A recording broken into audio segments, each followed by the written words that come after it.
If you can do that, you've got a hope of this working. If you can't do that, it's a nightmare. There's loads of playbooks that you can draw on. It's the tech version of COVID. It's a whole new thing. Hey, here's a hypothetical problem that I think this could solve. Do it real. Absolutely. Should I drop my mic now? No, stop. Yeah.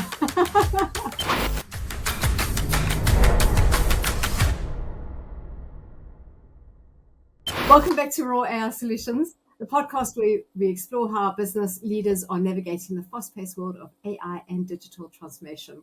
I'm your host, Denise Powell, and today we are joined by Adam Malik, the person who's helped shape digital strategy across some of the world's most iconic media brands through the Media CTO.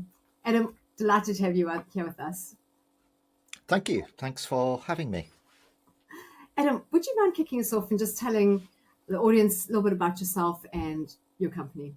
So I'll keep it brief because the interesting stuff is the topic of this podcast, but I'll share the relevant things. So I've been in media and events for my entire career. I would say the first half of my career was working in those companies. Then the second half of my career was launching and creating my own media and events companies to varying degrees of success, but by and large, good time.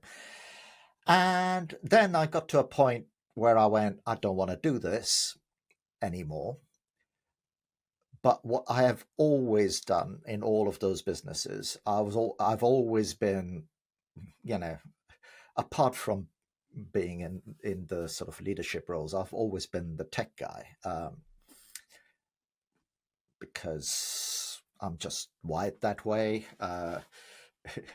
My degree was aerospace and computing, and I ended up in media and events.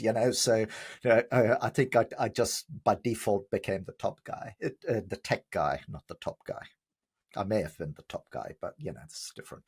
And I then decided that actually what would be really useful and enjoyable for me is to work with media and events companies and help them with their tech transformation. And a lot of those companies are smaller owner-manager companies. So it's interesting because decisions can be made fast. They're not big behemoths. And then I did that very successfully. COVID was very nice to me because suddenly all these companies needed virtual stuff. And now for the last 24 to 18 months, I've kind of not taken on any new transformation projects because I wanted to immerse myself in the impact of AI. And I really think we are looking at it in the wrong way. We're looking at it like another piece of software when it's got completely different DNA. So that's been the last, and now we as a business and a loose confederation of people that can be brought in as resources on projects, going back into the world of offering AI transformation to businesses. But I didn't feel like I could do this until I knew what it's like myself, because it's so novel. This is not like a tool set we've had before where there's loads of playbooks that you can draw on. It's completely novel. It's the tech version of COVID. It's a whole new thing. So, Adam, I absolutely love the way that you are approaching AI and transformation and doing it responsibly.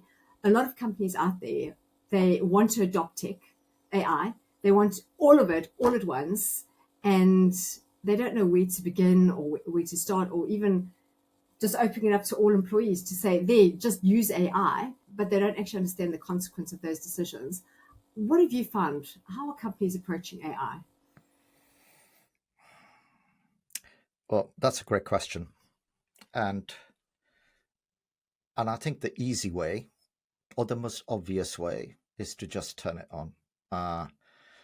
there's so many studies that show where people are saying, off your own initiative, without training, without anything, people are winning back an hour or 2 hours a day, right?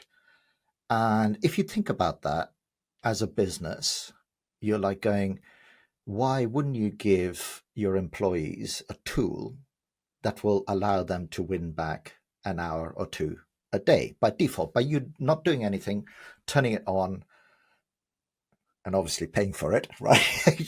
But let's put that on the parking lot. So, if I look at what we've done, that's what we did. We just said we got to turn this on, because I think the question of do you need it? Do you need to use it? Should you engage with it? To me, it's a non-question. You have to. It's the way the world is going, and it's a very powerful tool. So for me, if I were to give any unsolicited advice, is turn it on. Your people will find very innovative stuff to win back time. There'll be some who will do it more diligently than others. For me, what was important internally for us as well, because like I said at the top, it's a new technology. It's not like we knew how to use it, right? We understand how it works, but we created our internal knowledge share where people could say, I did this, it helped me with this. I did this, it helped me with this. So that there was a lot more of that going on. So that's phase one. And if you just look at it in terms of pure math, you're like, okay, I've got something where I am, just by turning it on, going to give my talent the ability to win back an hour or two a day. The next question is, what are they doing with that extra hour or two? And that's where it starts getting complicated. I hope I'm answering your question. Because the next phase of AI adoption, and my analogy is, energy saving became a thing, and all the factories says, "Oh, how do we save energy?" And the first thing they did is buy a load of LED bulbs and screw them in to wherever they wanted to.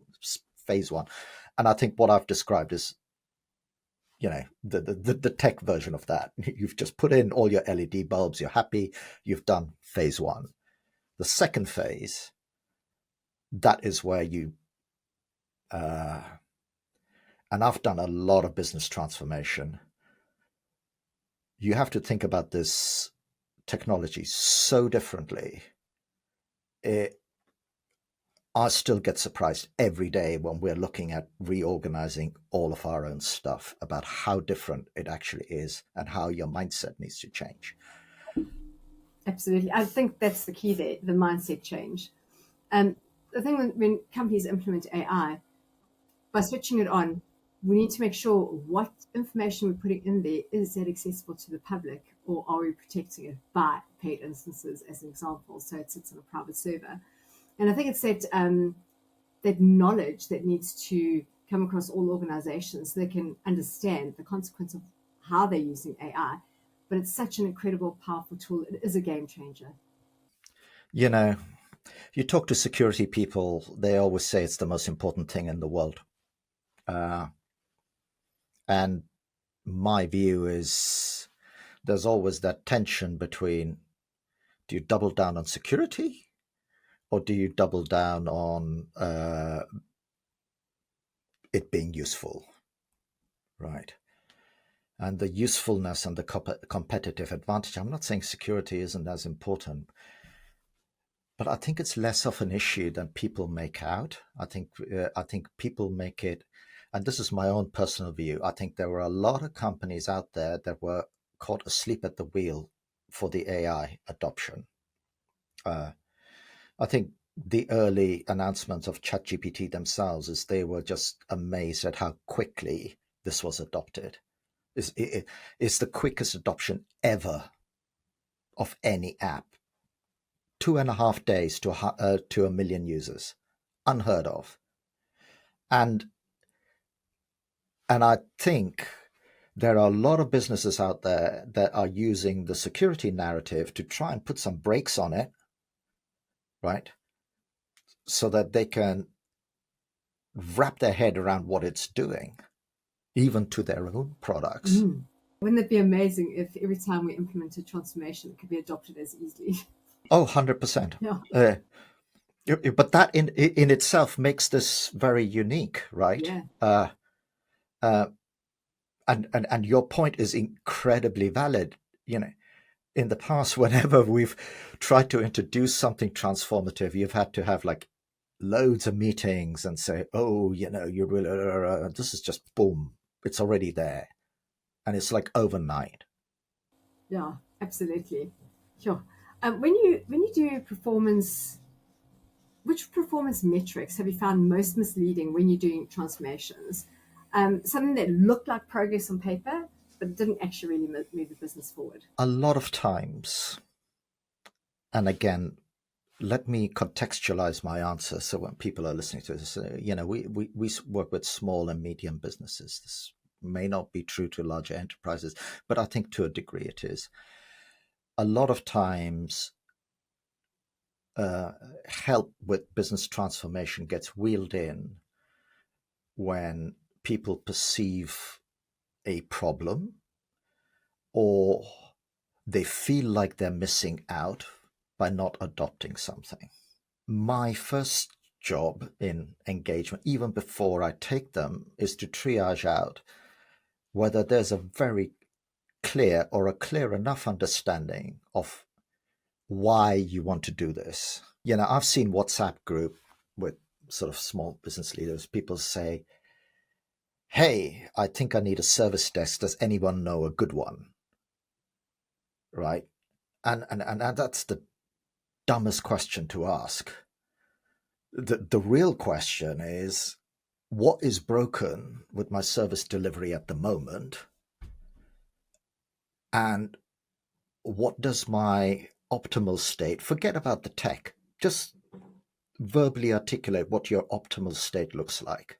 If you can do that, you've got a hope of this working. If you can't do that, and I use service delivery as an example, right? It's a nightmare. I mean, look at all these chatbots, because it's now become so easy to throw up chatbots to deliver customer service.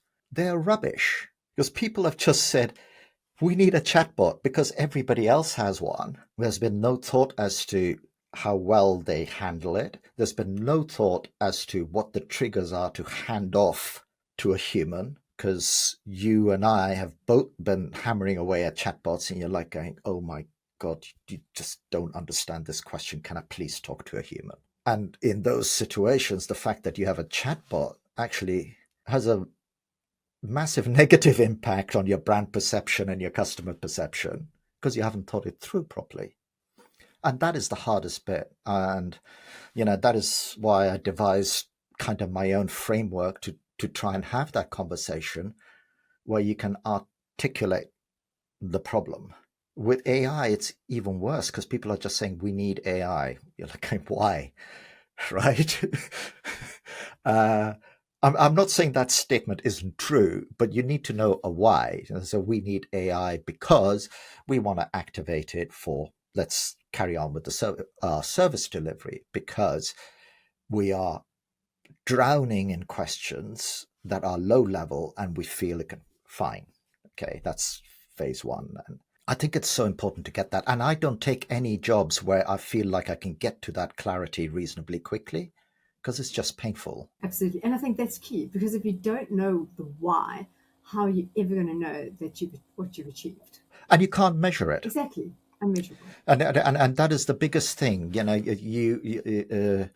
I'm sure you have, I'm sure our audience listening have been at the receiving end of a tech implementation, and I don't know, like months after the consultants have gone and taken their paychecks, people are like, still don't know why we did this, and now I'm having to update this silly system. It's just given me more work.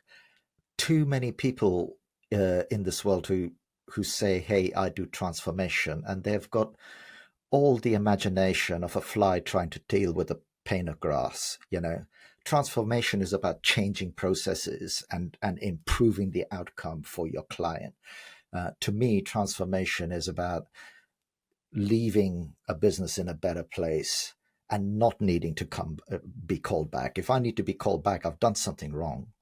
So when you're doing transformation, pressure mounts to show like quick wins. How do you make sure that teams aren't busy, or teams that aren't just busy, but are also building towards that momentum, that final outcome? A lot of it is front-end loaded. You're right about the quick wins. There's a lot of pressure where people are like, oh, what system are we going to use? Let's find a system. And I think the challenge of someone who does transformation well, and I'm not, other people do it well as or aspire to do it well, is to have a very, very clear handshake and agreement that before any systems are procured or anything is changed, you need to sit down with the teams that are going to be impacted and apply design thinking to have a very clear understanding of where you might be going, or a clear enough understanding to start a process. Now, most people find that really boring, and I'm not going to lie, it is boring, but it's very necessary. Because you're sitting together with a team. They've been doing stuff the way they've been doing for years, maybe, and you're sitting there and challenging them. Hey, how do we do this transformation? You're probably also challenging them for the very first time to be able to articulate so that other people understand what it is, what they do actually does. Because you work from muscle memory. Well, I do this and I do that. Well, but why? What are you doing? And so that's that to me is the biggest part of the challenge. If you can get that first phase right, where you can really say to people, you need to do this and get the buy-in and get people really engaged. The phase of your project that is implementation and sort of mini process redesign will work. Especially if they feel like the change is happening with them, not to them.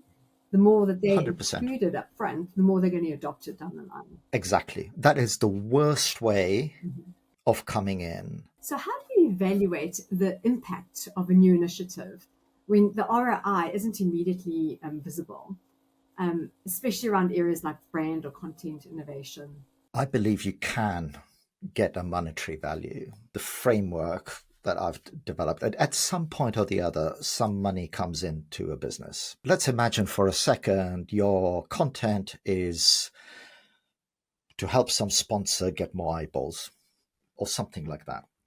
You want to innovate around that. You've already got a very clear metric, right? Because that person is going to be paying you at some point or the other.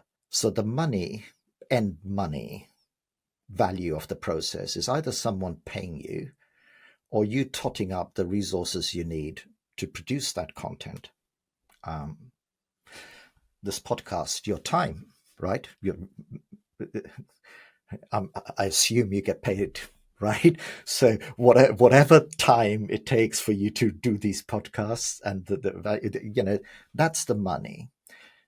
And I mean, it seems so obvious to me, but not that many people do it. But you can then chunk that money down. By doing this innovation, I can reduce cost, or I can increase value. The challenge with the client conversation is too many people put the value to the client on the wrong metrics, because sometimes the clients don't even know. They go, "Ooh, we get so many eyeballs." That is such a vanity metric. It should be about the engagement. And then that's the other thing. If you then double down and say, what's the real CVO, for example, of this podcast, you can get 100,000 people watching it, or whatever the number is. So what? Unless they then do something like subscribe to your channel, get to the next one, that's the real value. And once you've it's not that hard to put a monetary value on those interactions. If you think in virtual currency, now you can triage. Now you can say, hey, this thing that we've thought about, we believe with all the best data that we've got, has the potential of increasing our subscriptions to the next podcast by, I don't know, let's use a round number, by 10%. Okay, what is 10%? Oh, that's 200 people. We know that the value of a subscriber is X because we've done that math. Right, so this is an opportunity that's worth 10,000, whatever your currency is, because we're dealing in hypothetics at the moment. Now you can triage. Now you can go, hey, that's worth it. The other way, when you go, oh, we can increase views by 10,000, and you've done the math, and a view is worth 5 cents or whatever, again, your currency is. You look at it and you're like, it's not worth it. That's $100. Why would I do that? I think my maths is off, but you get the drift, right? And for me, I think being able to get that understanding that you can have value assigned to improvement, whether you deal with it in virtual currency or real currency, right, is the most effective way of being able to call BS on dumb ideas, right? Because you're like but all of this work that we've been talking about in our little groupthink meeting has at the highest point is only able to give us $200 of value. Are we actually bothered? Yes or no? So Does that make sense? Absolutely. There's no excuse for not having that ROI, no matter what you're doing.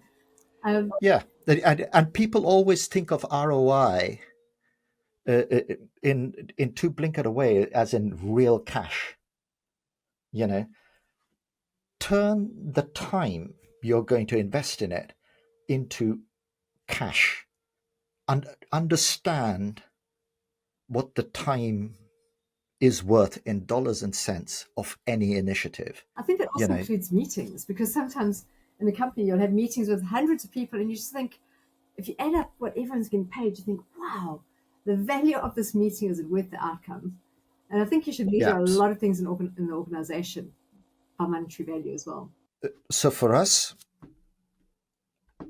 meetings are half an hour max. You have to fight very hard to get an hour, because there's so much work you can do asynchronously if you're well-prepared meeting. I think if you read, what's his name, Eric Schmidt's book, How Google Works, they had the same thing. Maybe now they're having longer meetings because they're like going, oh my God, AI is going to eat our lunch and we were asleep at the wheel. But, that's when they started. They did the same thing. It's the same with hiring. He says in that book, I think it's the last chapter, because we never understood why the hiring interview was an hour. And I agree. Now, I've been in hiring interviews where, 20 minutes in, I knew it was either going to be a yes or a no. Or why am I wasting my time and that person's time padding it out with a load of nonsense questions that aren't going to influence my decision? I've got very strict guidelines on interviews. Within 15 minutes, whether you're going to take this further or not. And so I always set candidates and go, this meeting will only take 15 minutes. So just to set your expectations. Exactly. And, what you've just described there is a microcosm of being able to evaluate ROI, because you've put a value on your time. Mm-hmm. A lot of people don't. They think time is a luxury. It's not. It's the one thing we can't create, right? So even if you take that in your transformation, you say, hey, problem, we have way too many meetings. It's costing us way too much time, which means it's costing us way too much money. How do we change that? Real problem, right? Now, most people go, oh, we need, I don't know, Loom for people to record. You're just shouting out answers without understanding the problem. Yeah. You then need to understand the problem, right? Yeah. You need to go, why is that happening? What's wrong? Yeah. And then you can eradicate it Absolutely. or make it better. So where do you see the biggest disconnect between the insights that the leadership actually wants and actually what the teams are really able to deliver? The leaders just have no idea how the job actually gets done. Trying to explain the impact of AI to someone who's got a persona where actually one of the traits of that persona is they still type with two fingers. Forget it, right? I mean, explaining tech to those people was already a hard one. Explaining this, no chance. And I think that's a massive problem. Exasperated by this technology, by the way, because you really need to have an understanding of what it is. And then because you have that disconnect, and I believe it's real, right? Not all, but a disproportionately significant amount of leaders do not understand how the jobs actually work, right? They are still stuck in the false notion that the reality of how the job is done is how they did it when they were working up the career ladder 10, 20, whatever years ago, right? It's completely different, and that continues to be the case. It's not that they're unintelligent people, but you end up being so far removed from reality over time. Reality as in how the job gets done reality. That's the massive problem. And you look at everything that's changing. So I'm conducting this experiment on myself at the moment. I'm like going, if I surround myself in AI, could I possibly run a one-person publishing company? And I've been immersing myself in it only to understand how it works. The realization is that the way marketing worked, for example, even 5 years ago, is now completely different. You need an everything everywhere engine. This podcast, like you said, when we were chatting off air, there was a time when you could take the whole thing and just put it somewhere and you'd get a decent result. Now you got to turn it all into shorts. You got to find interesting clips. You got to turn those into various different formats. You got to chuck them out on an increasingly fragmenting channel base. And then if you're in a business, you're busy doing all of this because you kind of know you have to. Someone's going to say, how's all of that working? I know it's working because of this, but each channel has its own nuances. So we really need to do that. We can't cover all of them. So we're doubling on this. And then the person then goes, but surely you should be doing that. I've heard TikTok is great. You're like, oh my God, I'm now going to have to prove that TikTok isn't the right place for me to put stuff. So those conversations, because the disconnect between I love understanding stuff. I take on the new stuff. My kids were laughing because they were like going, only you would be on Discord, right? But say, but for most people, that disconnect is very real. Don't understand what, let alone trying to perhaps lead. I think the best thing you can do is go back to what we were talking about earlier. Have a very clear understanding what your primary CVO is. We are doing a series of podcasts. The CVO that I need to look at is, are our subscribers going up or not? Yes, they are. Fine. I'm going to leave you guys alone. Are they going up at a cadence that we think is right or benchmarkable, so that we know we're at good or not good? It's when people try and dive back in and think they know how to do the jobs in today's reality. It's when it all goes wrong. Absolutely. I totally agree with you there. Are there any areas like content ops or campaign tracking, internal workflows, we've considered using AI automation, or you haven't yet pulled the trigger on those? Yes, I have.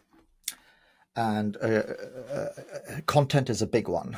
But the early promise of AI content was just dumb to start off with, and it's been proven to be wrong, right? This idea that, hey, if you type in 3 sentences, you'll get a really good blog post, and that's it. You can, fire your editorial team is completely rubbish. And we've broken that flow apart, and we've like gone, how do you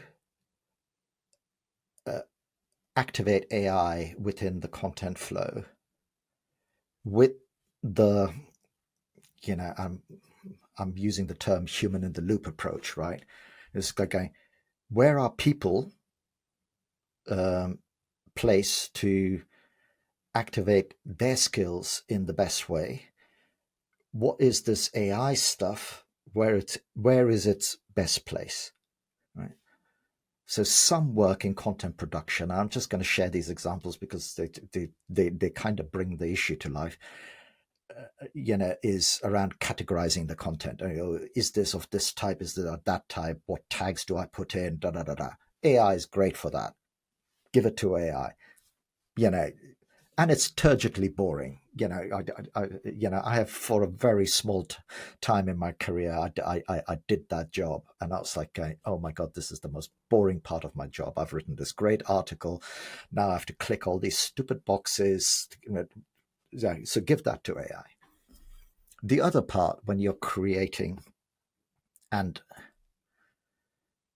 this world has completely changed now, right? 24 months ago, if you looked at the Google search results page, and Google have always been trying to keep people on that page. You look at it now, it's like a Wikipedia page. You probably don't need to click anywhere else. You've already got the answer. So Google have broken a promise with content creators that says, hey, we will give you clicks. It's a real tension because they're trying to create this high fidelity page. And now the challenge now is you being on that page for starters, right? It's a lot of eyeballs that could potentially click. And how do you get it up there? And I think the content game has completely changed. The volume velocity thing, forget it. It's about depth. It's about adding nuances. So who can add nuances the best? Who can do lateral thinking the best? Humans. So for us, the way we look at content flow and content production is get AI to help a human to do that to the best ability. Build in things where you are activating search AI, API-based research engine, RAG engines, all that sort of stuff. So when the editor goes, I am ready to write this article, they don't have to go surfing and they've got everything here. And you can begin to make those connections, which is what we are uniquely placed to do. We can make weird lateral connections. And those weird lateral connections are really interesting for people to read. Honing out a bit and having a look at the Media CTO, where would you like to take your business over the next 6 to 12 months? I want to take it to a place where we have started to figure out and are in a position to share how the application of AI can help media, events, content business, because it's the domain I know, right? Because it is so novel. And to do that, we need to experiment on ourselves and then say, that didn't work, this did. I think that's useful. There are a lot of people shouting out answers without understanding the question. We need to understand the question. That is useful. There is no playbook. So no one can say, hey, I'm an AI transformation expert and I've been doing it for 20 years, because they'd be lying, right? And when I say AI, I mean the generative AI, LLMs, not machine learning, that you can't say you've been doing for 20 years. So that's where I want to take it. And for me, it's very important to be able to have a high enough degree of confidence that you can make an impact. And when you're dealing with something novel, you really need, your first AI transformation client can't be the one where you're learning all your craft, right? It seems nuts to me. Why would anybody hire someone on that basis? Oh, please hire me. Why? I'm really smart. Great. Have you done this before? No. Right. So that to me, it's a real opportunity, because the other part scares me. Because if you read OpenAI's mission statement, it says we're building AI that is better than humans at most economically valuable work. It seems an anathema. And has anybody read this? That is the North Star of this company. So there are two things. Like, if they're going there, yet at some level or the other, they're saying, "Oh, this is going to make people better." Da, da, da, da. Are those two inclusive? Those two goals, or are they exclusive? The only place I can go mentally is that they are inclusive. The question is how. And going back to that, reimagining how you do content flow is one of the ways in which the how is real. Because the stupid thing of, hey, 3 sentences blog post is dumb. Yes, it can, because LLMs will give you a lot of words very quickly, right? But how do you invert that, work with it, and create something more valuable, and maybe be in a position to produce that valuable content without having to work 10-hour days? And that's the destination, I think.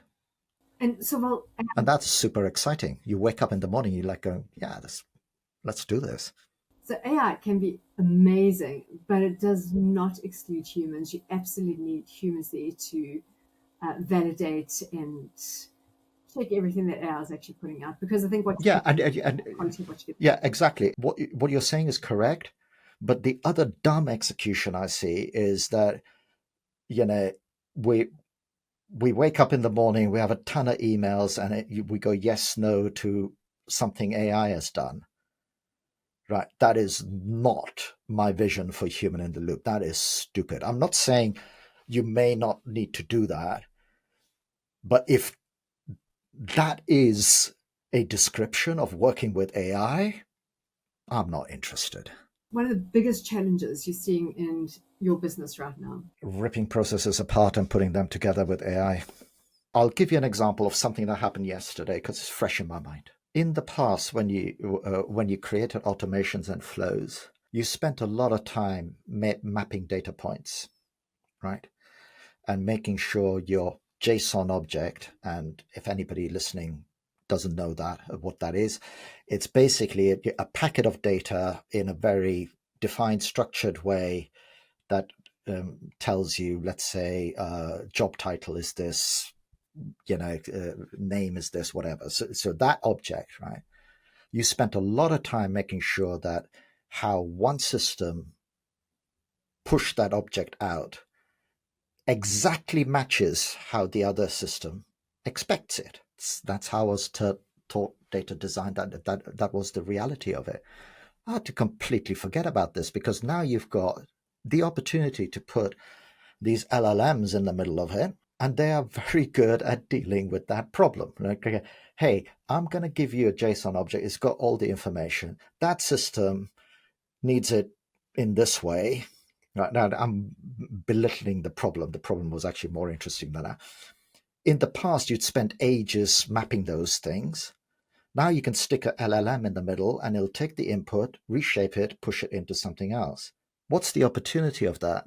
Why did changing stuff take so long in the past? Because you went, oh, we need to redesign this process.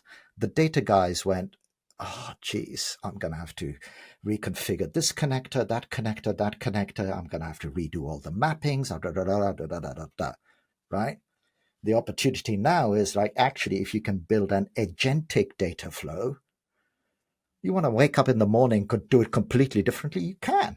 And that'll create a whole new field of work where you're doing context engineering. So you're making sure your data has context so these LLMs can deal with it. And if you imagine that suddenly you don't have that institutional inertia or turgid inertia where the data team is putting the brakes on because they know how much work it's going to give them, you can flip and make changes very quickly. That'd be a cool business to work in, right? You can do that. I've been like, this is really good. We need to adopt. Oh my God. But if you do that, you're going to have to write a spec and I don't have time to map the data. Can you map the data? You're like, oh, good grief. Changes the world. Adam, thank you so much. I was going to say, before we wrap up, almost out of time. Sorry, what's one piece of advice you'd give to any other transformation leaders out there to stay ahead of this curve? You got to be using it. You got to be doing it yourself.